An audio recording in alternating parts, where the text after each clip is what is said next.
the Financial Sense Midweek Edition with Jim Paplava, delving in-depth with authors and experts into the key economic issues.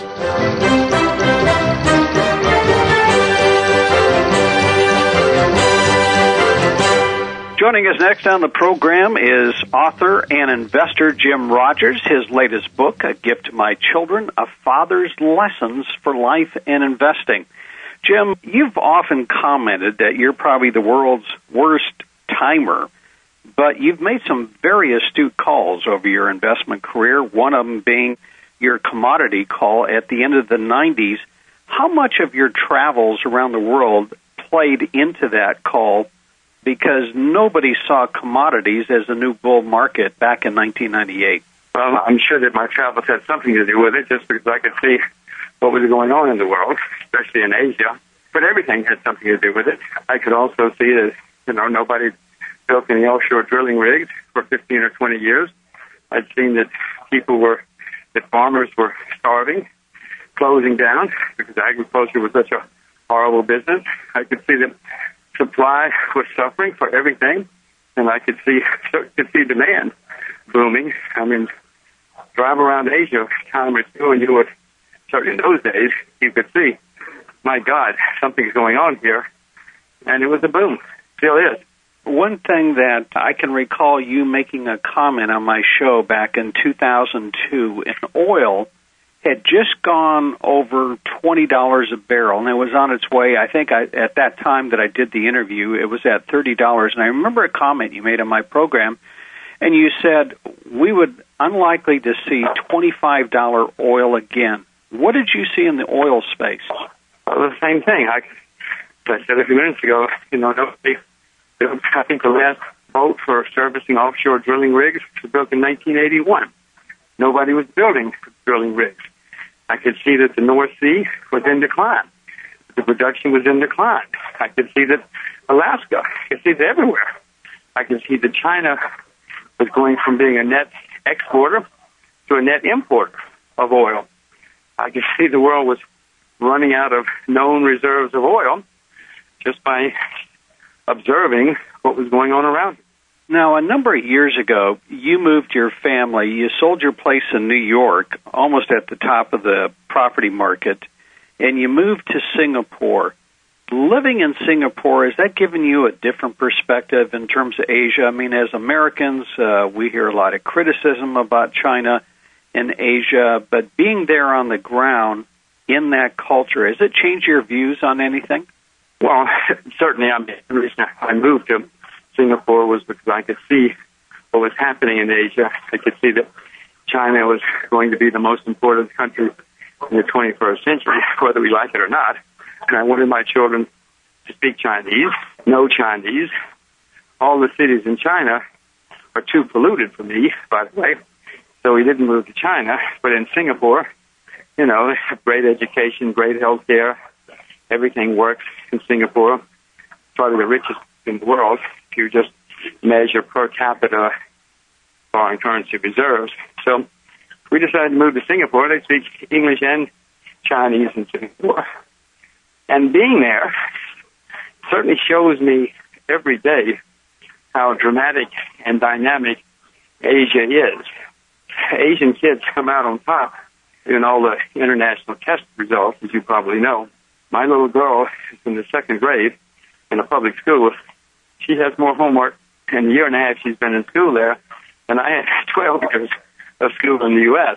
I mean, all this stuff about Asian education is true. They're educating their children. They make them work very hard all over Asia. You can see the work ethic everywhere you go. You can see the savings and investing everywhere you go. It's pretty startling. One of the problems that Asia is dealing with now is inflation. A lot of the countries in that region, including China, pegged their currency to the U.S. dollar, and as Ben Bernanke expands the monetary base in the U.S., that has forced them to react in kind, creating inflation. Do you see a time, Jim, where that as they're tightening now, that they allow their currencies to float more freely, because it would be one way of combating some of the higher cost of commodities that we're seeing? Well, I've certainly advocated that to the Chinese and to others. I've pointed it out. I'm not Chinese, so obviously they're going to do what they want to. But you're exactly right, that in your currency would help you with your inflation. They think that, the part of the problem with China is still some of the old-timers around afraid that the money will flee China. Some of it probably would, but also a lot of money would come into China if the currency were freely convertible. So they're worried about their export industries. I've explained that's not a problem. The Japanese currency went up 400 or 500%. Japan still has a balance of trade surplus with the United States, so this is not a real worry as far as I'm concerned, but I'm not Chinese. And by the way, they are letting their currency open more and more every month, every quarter. They do something else. And I would expect it to be freely convertible by 2010. It shows how much I know. But certainly in the next few years, they know they have to make it a fully convertible currency. They cannot have a major world economy. Now, you've recently said that you're still currently long commodities and currencies. Can you tell us a little bit about that? And you've been long the dollar. Do you still hold those views? And can you tell us a little bit about your thinking on that? Yes.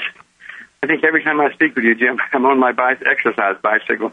Here I am again. Just occurred to me that I think every time in the past I've been huffing and puffing. I'm not having a heart attack, I hope. If I am, you'll be the second to know. I'll call 911 if I hear it. Okay. Yes, I still own commodities. My view is that the secular bull market is still in place. If the world economy, on a shorter-term basis, if the world economy gets better, I'm obviously going to make a lot of money in commodities because of the shortages. If the world economy does not get better, I'm going to make money because then government's going to print more money. It's the wrong thing to do. Absolutely the wrong thing to do. But that's all they know. So that's what they'll do. Well, that's the front page on Bloomberg this morning was a speech given by Ben Bernanke. He said, uneven recovery still needs stimulus, which translates to me, Jim, he's still thinking of printing more money. Well, of course he is. That's all the man knows. He doesn't understand economics. He doesn't understand currencies. He doesn't understand finance. All he understands is printing money. His whole intellectual career has been devoted to the study of printing money. We've given him the printing presses. Come on, he's just an Ivy League professor. He doesn't know very much. And unfortunately, we're all going to have to pay the price. So I own commodities. I also own currencies because, there are huge imbalances in the world. The U.S. is the largest debtor nation in the history of the world. You know who all the other debtors are. The largest creditor nations in the world are China, Korea, Japan, Taiwan, Hong Kong, Singapore. So these imbalances are going to play out more and more in the currency market. And I hope I get it right. Well, speaking of imbalances in reaction to all of this money printing, last year we saw the price of silver go up 80%, and I think this year at one point it was up to close to 50%. And it would appear to me, Jim, that there are strong fundamentals in silver, but we've seen a pullback. Let's talk about that. Isn't that healthy when you see a run-up of a commodity? I think it was up 170 or 180% before it corrected. Isn't that healthy for a commodity? Because as we all know, with any kind of asset, nothing goes straight up. Eventually it corrects. Is this healthy in your opinion? Well, I own silver, and I was delighted to see it break and go down. I was actually on some TV show saying, gosh, I hope it goes down, because if it doesn't, it's going to turn into a parabolic move, and we'll have to sell. So I'm very pleased it went down. I want to own my silver for another 5, 10, 15 years, and hopefully it will go up, consolidate, go up, consolidate, go up, consolidate, and in 10 years, we'll all be absolutely stunned at how high the price of silver is. But if it goes up too fast, too far, you know as well as I do that all parabolic moves end in collapse, and I don't want to see that. I don't want to have to sell my silver. What would I do with the money? One thing that was posed in the markets, especially when silver was going over 30 and it got into the $40 range, there were some what I call shortages of particular coins. Like it was difficult to get silver eagles. The U.S. Mint had been sold out. Dealers were charging premiums, and some would suggest that there was an actual silver shortage. But to my knowledge, Jim, the biggest buyers of silver in the world are in Asia and India. Did you experience or have you heard of stories in, let's say, India or Asia where there were shortages as appeared here, for example? Well, yes. Whenever I go to China or Hong Kong, I try to buy silver coins, pandas they're called. And it's very difficult there for a while to get pandas. It still is. Still is difficult to get silver pandas. The gold ones are more readily available. But no, I certainly saw it. And I know that the Indians, a lot of Indians who are traditionally huge buyers of gold, started buying more silver. And the Chinese have gone, 1,500. That's expensive for a lot of people. So Chinese were converting to silver as well. Something that I've seen in this country, my parents were born in Europe, and I'm a first-generation American. I would have never thought, Jim, looking at this country over the last couple of years, we used to criticize Europe for its social policies, but it seems like now we have socialization for the rich, hence the bailout of the banks. We have socialization for government workers and the poor. Has that surprised you that you would have to go all the way to Asia to find capitalism? And is it hard to believe and see the almost 180-degree turn the U.S. has taken over the last decade or so? Well, it's certainly easy to see. I mean, if you go back to 1970 or 1960, 1980, you can see that under all of our administrations, we've become more and more centralized, if you will. I mean, Ronald Reagan in 1980 ran on a platform that we've got to do something about the deficit and the government. Under Reagan, the debt doubled. This was the man who was supposed to save the world from that sort of thing. And yet, even under him, debt doubled. So this process has been going on for decades. It goes faster at some times and slower at other times. But no, it doesn't surprise me. It's going to end that way. Jim, we're going to become more and more government-centered, more and more statist. It's not a good sign. China calls themselves communist, but I promise you, they're among the best capitalists in the world right now, if not the best capitalists in the world. And we, of course, the U.S., have become more and more socialist and more statist and more government-oriented. How long do you think we can continue? I've heard figures this year, depending on who you read, that this year's budget deficit is going to be anywhere from 1.6 to 1.7 trillion. I was looking at some statistics. In the last decade, Jim, our total credit market debt went from 28 trillion to 52 trillion. At the same time, our GDP only increased by 4 trillion. So it looks like it's taking $6 of debt to create $1 GDP. How long can we continue to do this? I mean, we're the world's reserve currency, but at some point, when do the bond vigilantes show up? I guess I'm one of them. I've stopped buying bonds. I'm waiting to short bonds. You're exactly right. I would have thought that by now people would say, this is insane. But then whoever would have thought that the central bank would step in and buy bonds. That's insane. Under the America that we know or have known for decades. No, America is totally out of control. There's no way we can ever pay off our debt, ever. Just do the numbers, and you'll see that America cannot and will not pay its debt. Presumably, someday they will just inflate the currency, inflate the debt away. But that's another form of default. It's happening, Jim. It's happening. There's inflation in the land. Government lies about it, but it's here. I guess you know it. I certainly know it, and it's not good for America, not good for Americans, not good for the world.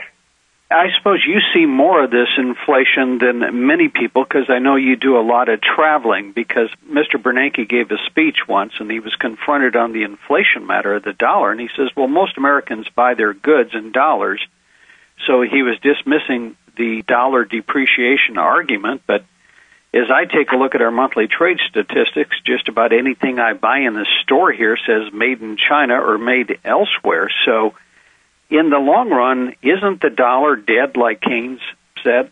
Well, I happen to own the dollar at the moment, but I'm extremely pessimistic about the U.S. dollar. I am convinced the U.S. dollar is going the way that the pound sterling went.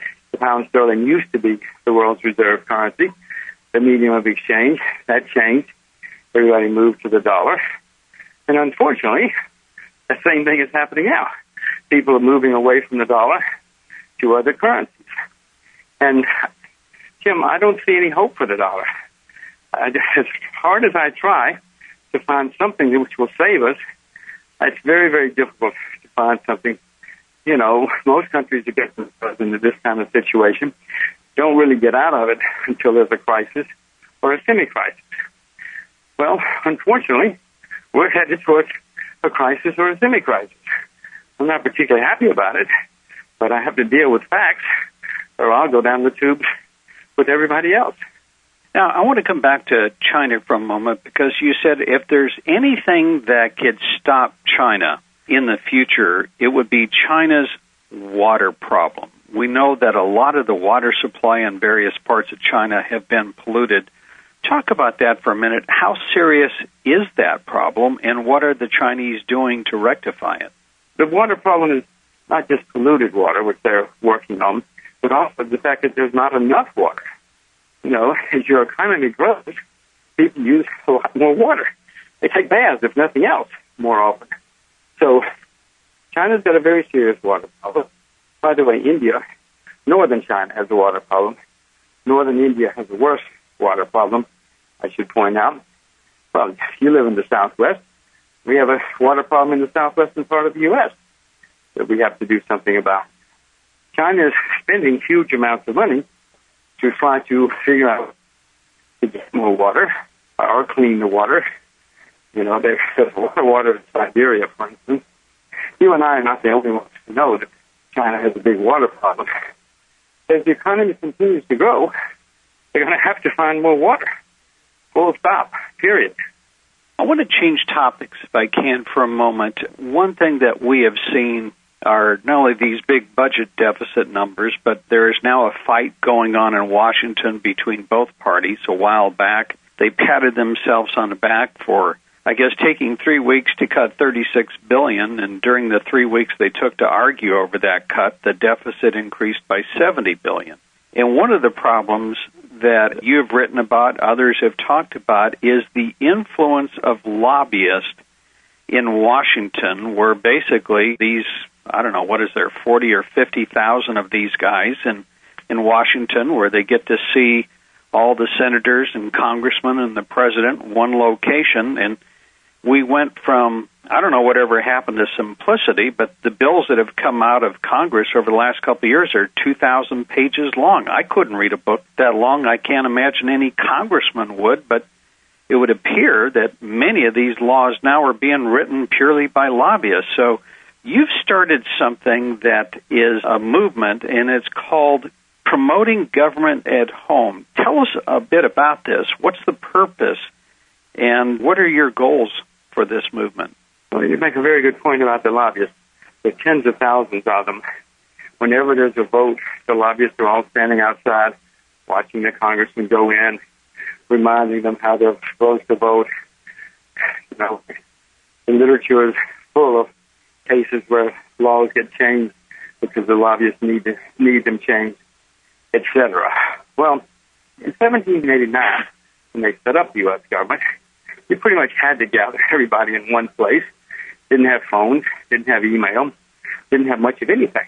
Just mail, and it was slow, not reliable. So we set up a government, as did every other country in the world, but we need the capital. You and I, if we were setting up something like that, we would use video conferencing, email, telephone. There's no reason for 535 people all together in one town to do anything. We could all stay home. And if, in my view, if every congressman had to stay in his own district and vote from his own district, the world would be a lot different. I doubt if Wall Street would have gotten bailed out for hundreds of billions of dollars if we all went down to the local high school gym and watched the congressman vote, or to his office and watched him vote. If the congressmen have to drive on the highways, local highways, send their kids to the local schools, buy their groceries in their local grocery stores, we would see them every day. They would know what's going on. But now they live in this rarefied atmosphere of Washington, D.C. They have very little clue about what's happening out in our world. So my view would be make them stay home. Everything we need to do now can be done from anywhere in the world. You don't have to go to Washington. And then if the lobbyists want to come see you, let them come see you in your own district. And then the lobbyists would have to go to 535 different locales in order to press their case. But at the same time, the local citizens would be right there talking to the congressman too. And when they would find out about bad laws, crazy bailouts, which are being imposed on all of us. I actually wrote about this. I wrote a book called Investment Banker back in the early 90s. And I could see then that the technology existed. But now, of course, the technology exists in space. You can do anything now. And you don't have to worry about it being encrypted. Plenty of ways for it to be secure and safe. And as I said, if you and I were going to set up a government in 2015, we wouldn't set it up this way. We would set it up electronically. So one of the problems, and one always gets the feeling when you hear politicians make talks about them, my favorite is when you see government officials or Wall Street tell us that there's no inflation. You almost get the feeling, Jim, that these guys live in Washington, somebody else does their grocery shopping and fills their tanks with gasoline. Of course. They don't understand what's happening in the world, and they don't have time to question things like that. They spend too much time to dinner with the lobbyists. They're going on special trips abroad with the lobbyists. No. You and I know this is inflation. Everybody listening to this knows inflation. But congressmen and Washington, D.C. either are unaware of it or they're just lying about it. In my view, the government is lying about it. They know there's inflation. Congressmen may not know because they don't go shopping. With this movement, what do you hope to accomplish? Are you trying to get petitions, people to sign up? Jim, tell us a bit about it. We've just barely gotten a website now, Jim. We've just gotten started. We're hoping that as more and more people think about it and understand the world, they will see that the world that they've known for 200 years can't change. So we hope that people will become aware of it first, then that they will think about it, study it, come to the realization that it can work and it would be good for the country. And eventually, we would want congressmen to stay home. Sure, they got to go to Washington some. Don't have anything against that. But if they go to Washington a couple of weeks a year, that would be fine. That means they'll be spending most of their time with their constituents in the real world. But first, it's got to be education, Jim, and awareness. I suspect most people, if they even heard the concept, would say it couldn't be done, or it's a bad idea. Like with all new ideas, everybody ignores them at first, then they deny them, they argue against them, and they start to realize, oh, it's a good idea. And then they say, oh, I thought of it. It was my idea all along. So we're at the stage now where we just want to raise awareness and let people think about it. Well, you have a diagram. I think this is from your website. The way it works right now, you have a diagram of corporations and special interest groups. Of course, they want favors from politicians. Then the diagram goes, these corporations and special interest groups donate to political campaigns. The money is then used to buy and influence elections. They get their politicians elected. And then, of course, what happens is they propose legislation. In fact, much of this legislation is actually written by the lobbyists. I can't believe that some congressman had the insights or the work aptitude to put together a 2,000-page bill. But under your system, explain how that would work a little bit differently. Number one, if they're all working out of their districts, it's going to be a lot more expensive for some lobbying firm to travel around the country to contact 535 congressmen and senators. It would take a huge effort by any lobbyist, both in terms of money, time, to visit 535 districts would take you well over a year. So you're not going to have some of these shoddy overnight laws passed. As you point out, these laws 2,000 or 3,000 pages long. Nobody's read them. The congressmen receive them at night, late afternoon, and the next morning they have to go vote. No, the lobbyists and the staff, with the direction of the lobbyists, write our laws and change our laws. Most congressmen don't even know what they vote on. Well, I don't think that would be happening. You wouldn't have 2,000 or 3,000 pages of laws. And if you did, the guys in your district would know what's in it that's good for them and what's in it that's bad for them. And you would have your constituents telling you what they want, not the lobbyists walking the corridors of Washington, D.C. Jim, before we end, can you tell us a little bit about, you did something you talked about, and you said it was a mistake earlier on in your life where you thought having kids was kind of like a dumb idea, but now you have two of them, and you wrote your last book was called A Gift to My Children, A Father's Lessons for Life and Investing. And I wonder if you just spend just a few moments as we end telling how much children have changed your life. Well, all my life I was against having children. I thought children were a terrible waste of time and energy and money. I just felt sorry for people who had children. I really felt sorry for my friends who had children. It was not something I was ever going to do. Well, I did it, and boy, was I wrong. I was totally wrong about children. My first little girl was so much fun. I couldn't get enough of her 24 hours a day, 7 days a week, so we did it again. And I'm telling him, this is just the most I can imagine, these two little girls, and watching them grow and helping them grow. There's nothing quite like it. Everybody listening to this, if they haven't done it, I urge you to get home and get on with it. Take the day off. Well, maybe you shouldn't take the day off these days. These are perilous times. But go home for lunch. Have a lunch hour. I'm telling you, little children are just so fun. And the book that you wrote, what prompted that? Because, you've written a number of books from hot commodities to adventure capitalist to investment biker and to a bull in China. This was a different book for you. Well, it started because I kept thinking of things I wanted to teach them, and they were too young for me to teach them some things, such as saving your money and, what kind of career and life to pursue. So I started writing them down, and a journalist, a Japanese journalist, actually called me once to tell me some of the things you're telling your children. She was asking specifically about investing, but then that turned out to be a very successful article for her. So she a few more times, and then the next thing you knew, a Japanese publisher wanted to publish it as a book, so the book was published in Japan, and it grew and grew and grew, and then I did it here. Put together, many of us had plenty of failures in my life and a few successes, so I wanted them to learn from the things that I've done right and the things that I've done wrong. Hopefully they'll evolve and understand them as they get older, and they will help guide them. I hope I can tell them and teach them things myself, but some of this is all now written in a book, and they can pick it up and look at it anytime they want to.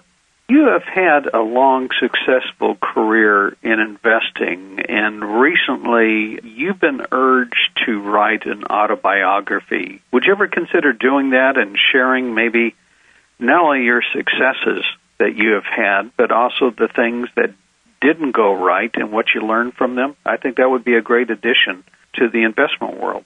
Well, I'm thinking about it. My agent, my publisher are after me to do memoirs or something. I'm thinking about it. There's a chance I'll do it, Jim. I'm flattered you even know that I've been thinking about it, and I'm flattered you think it would be good. I'm thinking about it, and chance I will do it. You'll know if and when I do it. Okay. Well, Jim, as always, I appreciate you joining us on the program. Glad you got a little exercise in there. If you'd like to follow Jim's new project, Government at Home, there's a website. It's www.gov, that's G-O-V, at home.com. That's GOVATHOME.com. GovAtHome.com. And also you can follow